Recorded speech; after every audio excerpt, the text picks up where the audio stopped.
누군가 저에게 믿음이 무엇입니까? 물어보신다면 저는 반응이라고 말씀을 드리고 싶습니다. 믿음은 반응입니다.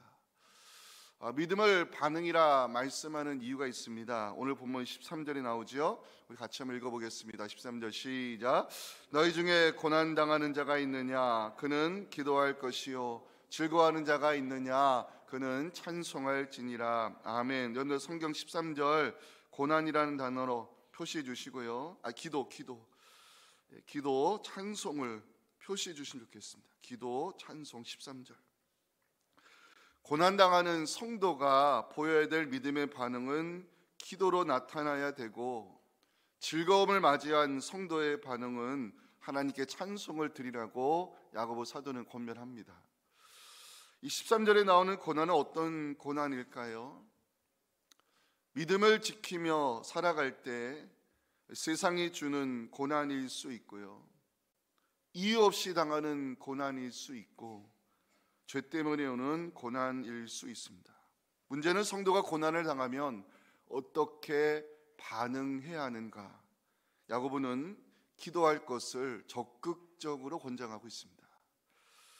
현재 저희 교회 집사님 중에 항암 치료 받고 계신 집사님 계신데, 왜 이런 질병이 나에게 찾아왔는지 이해할 수 없다고 제게 말씀하시는 것을 듣게 되었습니다. 제가 봐도 집사님 순수한 믿음을 가지고 계셨고요, 예배드림을 사모하셨고, 누가 봐도 성실한 그리스도인을 살려고 노력한 집사님이었습니다. 왜 이런 고난이 찾아왔는지, 어려운 부위에 4cm가량의 암이 발견됐을 때 그걸 어떻게 우리가 수용하고 이해하고 해석할 수 있겠습니까? 왜 이런 고난이 내게 찾아왔는지 알 수 없다는 집사님 말씀에 100% 공감하면서도 저는 그래도 우리는 하나님의 뜻이 있음을 믿고 기도하며 치료를 시작하자고 권면의 말씀을 드렸고요, 지금 현재 항암 치료 중에서 암이 지금 줄어들고 있습니다. 갑자기 찾아온 가족의 질병, 예상할 수 없었던 고난의 문제, 우리는 이해할 수 없지만 하나님 허락하신 고난에는 뜻이 있음을 믿고 우리가 해야 될 믿음의 반응은 바로 기도라고 성경은 말씀하고 있습니다.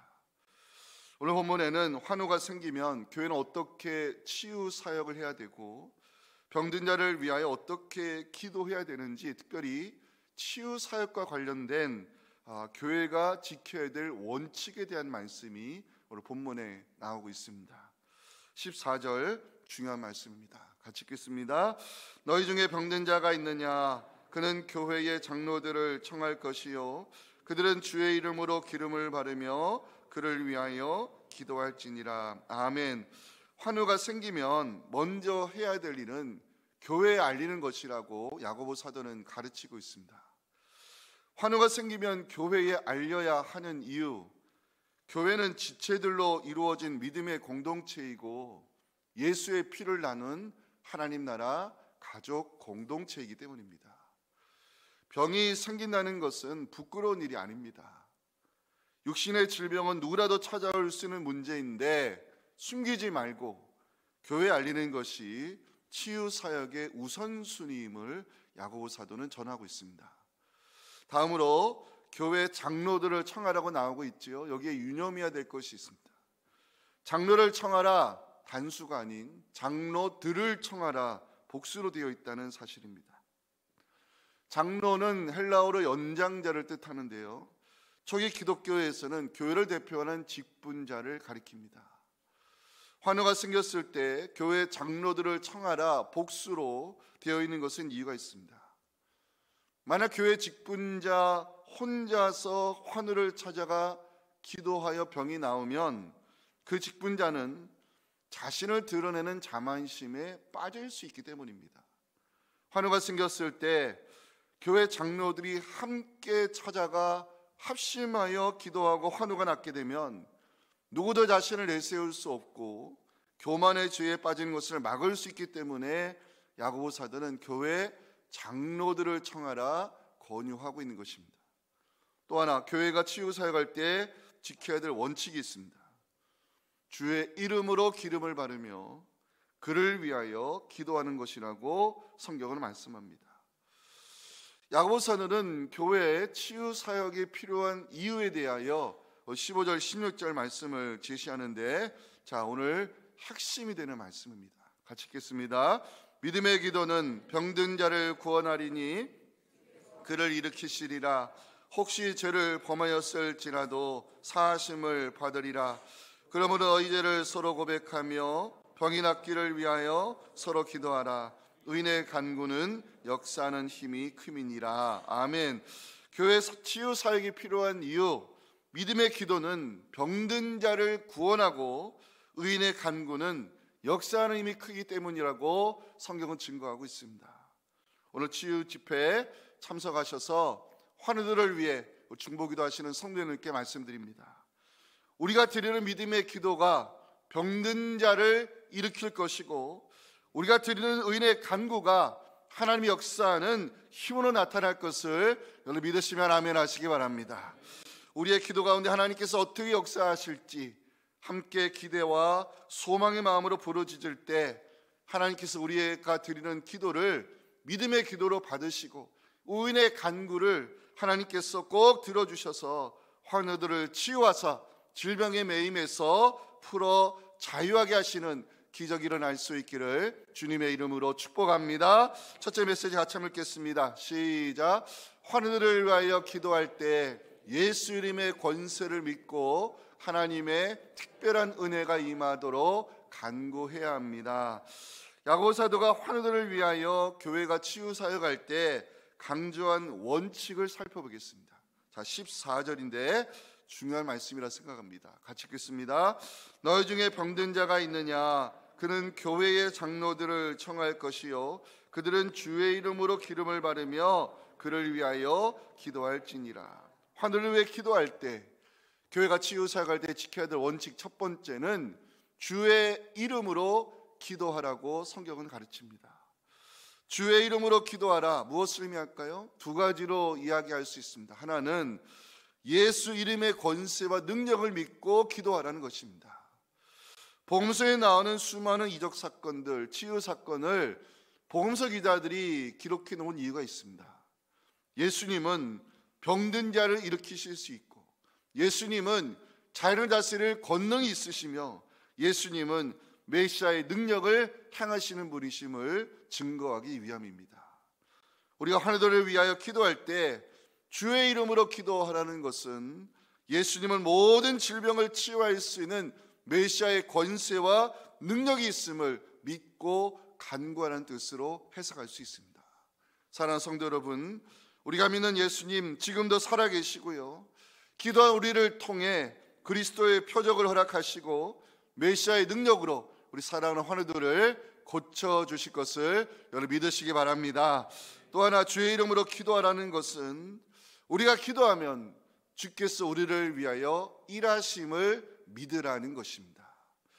요한복음에 보면요, 예수님께서 제자들에게 너희가 내 이름으로 기도하면, 너희가 내 이름을 기도하면 내가 행할 것이라는 말씀을 두 번이나 강조한 적이 있습니다. 그게 요한복음 14장 13절 14절의 말씀입니다. 같이 읽겠습니다. 너희가 내 이름으로 무엇을 구하든지 내가 행하리니 이는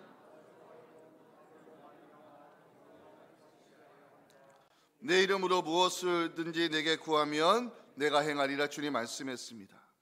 우리가 하늘을 위해서 기도할 때 주의 이름으로 기도하는 이유가 여기에 있습니다.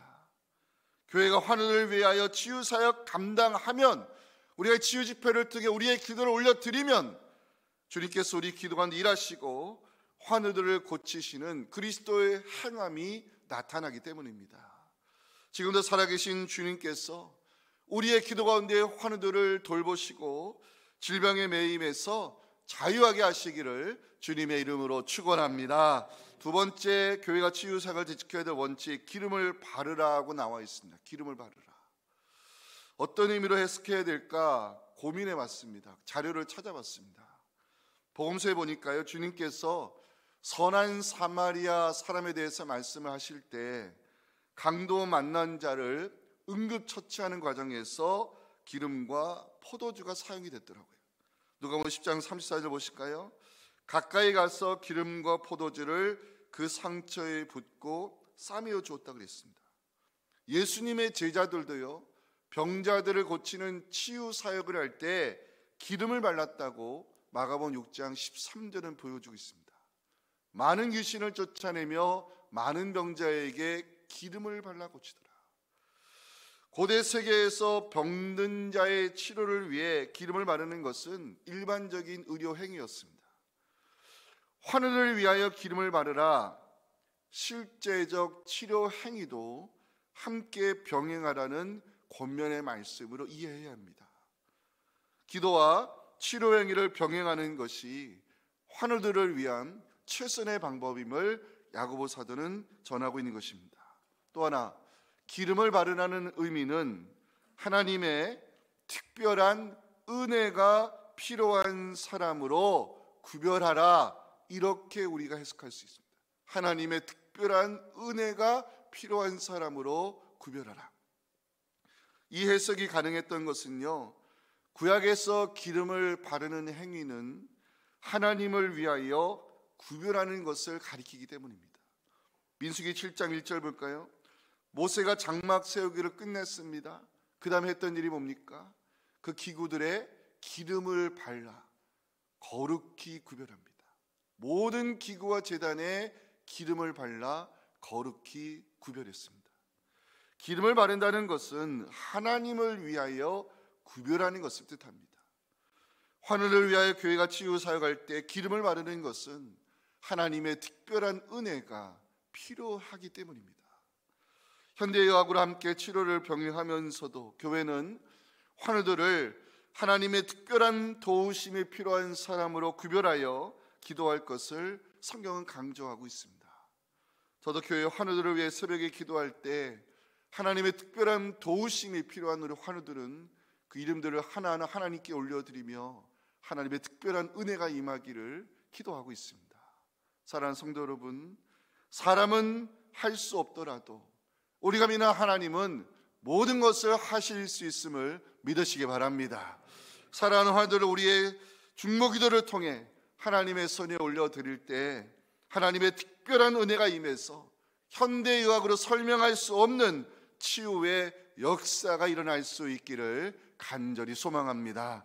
마지막 세 번째, 교회가 치유 사역할 때 지켜야 될 원칙, 그를 위하여 기도하라고 14절 마지막에 성경은 말씀합니다. 그를 위하여 기도할지니라. 환우들을 위하여 함께 아파하는 마음으로, 고난에 동참하는 마음으로 기도하는 것이 중보기도자의 자세임을 야고보 사도는 강조하고 있습니다. 예수님께서 나인성 과부의 죽은 아들을 살리실 때 불쌍히 여기셨던 그 마음이 기적의 시작이었다고 누가복음 7장 13절부터 보여주고 있습니다. 주께서 과부를 보시고 불쌍히 여기사 울지 말라 하시고 가까이 가서 그관에 손을 대시니 맨 자들이 서는지라. 예수께서 이르시되 청년아 내가 네게 말하노니 일어나라 하시매 죽었던 자가 일어나 앉고 말도 하고를 예수께서 그를 어머니에게 주셨습니다. 예수님께서 여리고의 두 맹인을 치유하실 때도요, 불쌍히 여기는 마음이 메시아의 능력을 행사하셨던 이유였다고 마태복음 20장 31절부터 증거하고 있습니다. 무리가 꾸짖습니다. 잠잠하라. 하지만 두 맹인은 더욱 소리 지릅니다. 주여 우리를 불쌍히 여기소서. 다윗의 자손이여 우리를 불쌍히 여기소서 소리치니까 주님은 그들을 만나주셨습니다. 묻습니다. 너에게 무엇을 하여 주기를 원하느냐. 두 맹인은 마음에 준비된 소원을 주님께 고백합니다. 주여 우리의 눈뜨기를 원하나이다. 예수께서 불쌍히 여기사 그들의 눈을 만져주셨고 보게 되어 예수를 따르기 시작했습니다. 환우를 위하여 중보하는 기도자에게는 예수님처럼 불쌍히 여기는 마음, 고난에 동참하는 마음이 필요함을 고린도전서 12장 26절은 말씀하고 있습니다. 같이 읽겠습니다. 만일 한 지체가 고통을 받으면 모든 지체가 함께 고통을 받고 한 지체가 영광을 얻으면 모든 지체가 함께 즐거워하느니라. 아멘. 사랑하는 성도 여러분, 환우를 위해 기도해 주실 때 예수님의 권세와 능력을 믿고 기도하시기 바랍니다. 성령께서 환우의 아픈 부위에 기름을 부어주셔서 하나님의 특별한 은혜로 치유 역사 일어나도록 기도해 주시기 바랍니다. 예수님처럼 환우들을 불쌍히 여기는 마음으로, 함께 아픔에 동참하는 마음으로 기도해 주실 때 그 기도에 힘이 모여 하나님께서 일하시는 거룩한 통로가 되어서 병든 자를 일으키시고 그 악한 영들이 예수의 이름으로 떠나가는 메시아의 기적이 나타날 수 있기를 주님의 이름으로 축원합니다. 마지막 메시지입니다. 오늘 결론입니다. 같이 읽겠습니다. 환우를 위하여 기도하는 중보자에게 필요한 것은 믿음의 기도와 의인의 간구입니다. 환우를 위한 중보기도에서요, 치유 역사가 나타나기 위해 반드시 필요한 것 두 가지가 있습니다. 그게 15절 16절에 야고보 사도가 기록해 놨는데요, 같이 한번 읽겠습니다. 시작. 믿음의 기도는 병든 자를 구원하리니 주께서 그를 일으키시리라. 혹시 죄를 범하였을지라도 사하심을 받으리라.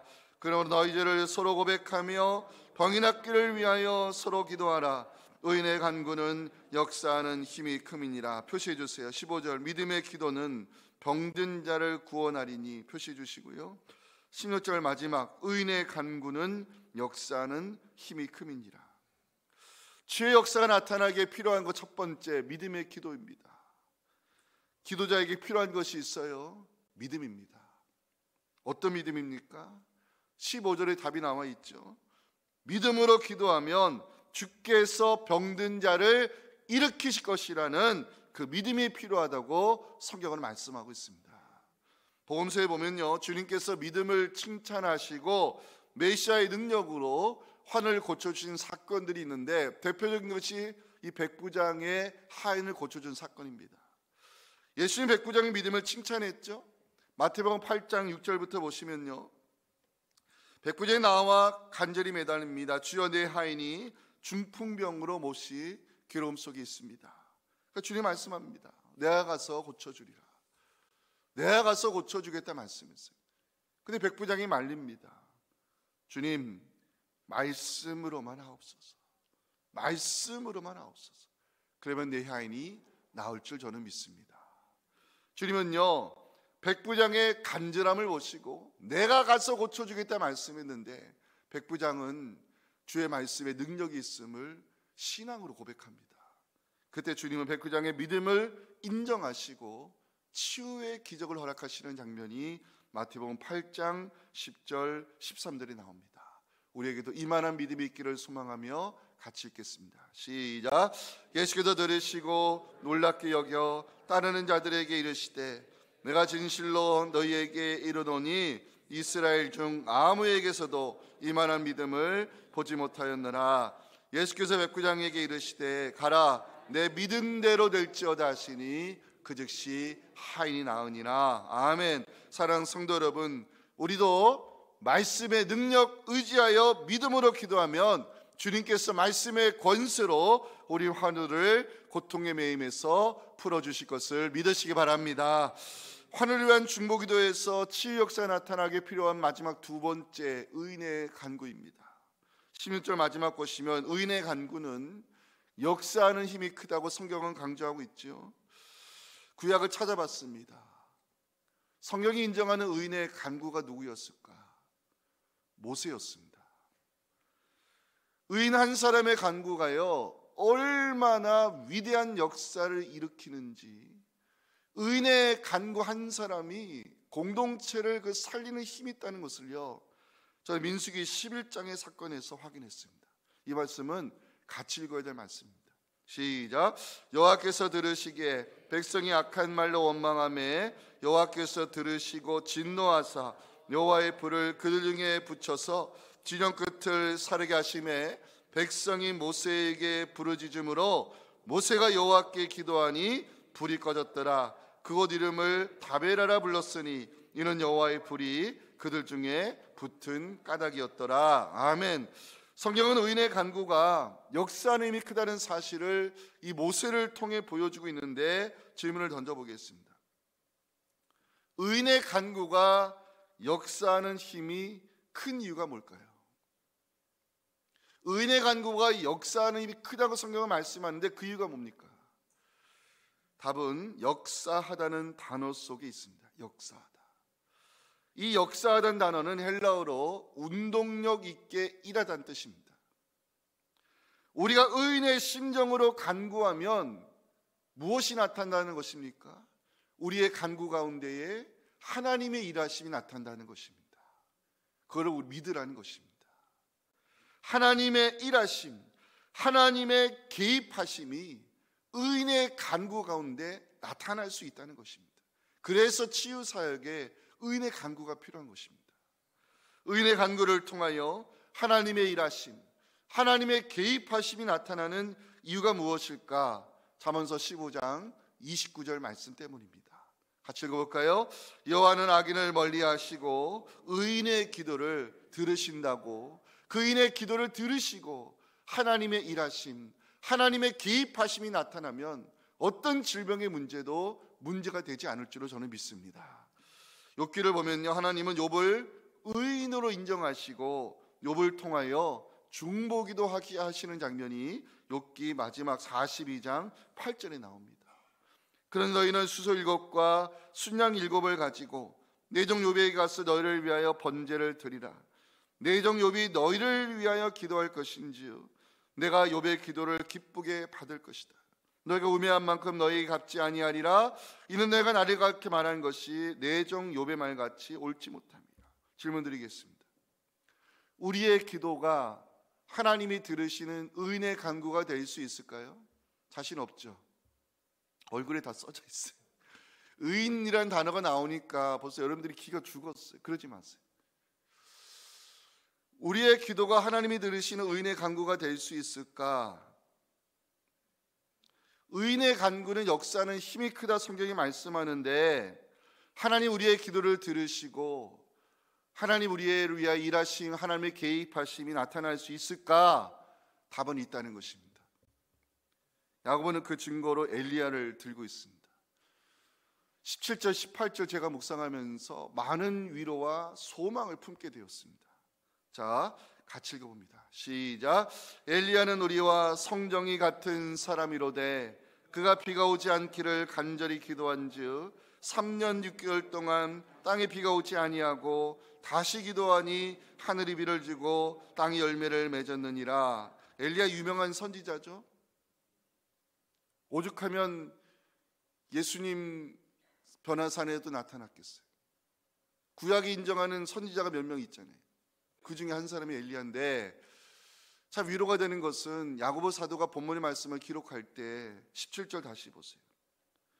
그 유명한 선지자 엘리야가 우리와 성정이 같은 사람이라고 기록을 해놨어요. 성정이 같다는 것은 우리와 동일한, 우리와 유사한 사람이란 뜻입니다. 근데 엘리야가 의인의 마음을 가지고 간절히 기도하니까 하나님이 엘리야의 기도를 통해 그 땅에 3년 6개월 동안 비를 멈추게 하시는 일이 일어났고요. 엘리야가 의인의 마음으로 다시 기도하니 하나님이 그 땅에 비를 주시고 열매를 맺게 했다는 오늘 말씀이 있습니다. 저는 이 말씀을 묵상하면서 기대와 소망을 품을 수 있었습니다. 우리가 믿음으로 기도하면, 우리가 의인의 심정으로 간구하면 하나님은 우리의 기도를 들으시고 문제 가운데 개입하사 응답의 축복 내려주실 것을 여러분 믿으시면 아멘 하시기 바랍니다.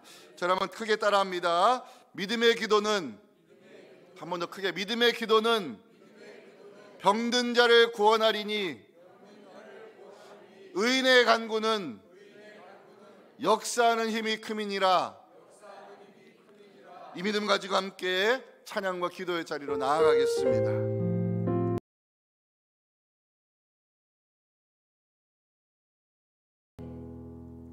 지금 우리의 유일한 치료자 되시는 우리 주 예수님의 은혜와 의인의 간구를 통해 지금도 큰 힘으로 역사하시는 아버지 하나님의 크신 사랑과 성령의 함께 하심이 오늘 치유 집회를 통해 주신 우리의 기도가 하나님 아르시는 믿음의 기도가 되어서 치유의 기적을 베푸시고 고쳐주시고 싸매주시고 온전케 해주시고 깨끗게 해주시는 놀라운 신유의 은혜를 허락해 주시는 그 하나님을 경험하며 하나님이 하셨다는 이 고백과 간증으로 주께 영광 올려드리기 원하는 우리 사랑하는 모든 성도들의 이 간절한 중보 기도와 우리 환우들의 그 힘들고 어려운 부위와 모든 치료 과정 위에, 그리고 내일 주님께 드려지는 모든 거룩한 주일 예배 위에 지금부터 영원토록 함께 하시기를 간절히 축원하옵나이다. 아멘.